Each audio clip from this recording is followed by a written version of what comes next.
നോക്കൂ, അള്ളാഹു ഇതിനു തൊട്ടു മുമ്പുള്ള ആയത്തുകളിൽ അള്ളാഹുവിനെ നിഷേധിച്ച കുറ്റക്കാരായ നരകാവകാശികളായ ആളുകളെക്കുറിച്ചാണ് പറഞ്ഞതെങ്കിൽ ഈ ആയത്തിൽ അള്ളാഹുൽ വിശ്വസിച്ച, അവനെ ഭയപ്പെട്ട, അവനനുസരിച്ച സ്വർഗാവകാശികളാകുന്ന ആളുകളെക്കുറിച്ചാണ് പറയുന്നത്. ഇത് ഖുർആനിൻ്റെ പ്രത്യേകതകളിലൊന്നാണ്.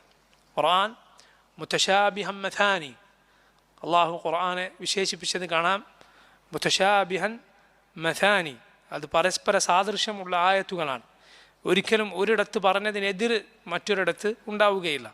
അതുപോലെ മഥാനി, രണ്ട് ഭാഗങ്ങൾ വിശദീകരിക്കുന്ന ആയത്തുകളാണ് അള്ളാഹുവിൻ്റെ ഖുർആനിൽ. അള്ളാഹുവിൻ്റെ റഹ്മത്തിനെ കുറിച്ച് പറഞ്ഞാൽ അവൻ്റെ കോപത്തെക്കുറിച്ചുണ്ടാകും, മുഅ്മിനുകളെക്കുറിച്ച് പറഞ്ഞാൽ കുഫാറുകളെക്കുറിച്ചുണ്ടാകും, സ്വർഗത്തെക്കുറിച്ച് പറഞ്ഞാൽ നരകത്തെക്കുറിച്ച്. ഇങ്ങനെ ഇത് പറയുക, രണ്ടു ഭാഗങ്ങൾ പറയുക, എതിർഭാഗങ്ങൾ വിശദീകരിക്കുക ഖുർആനിൻ്റെ ശൈലിയാണ്.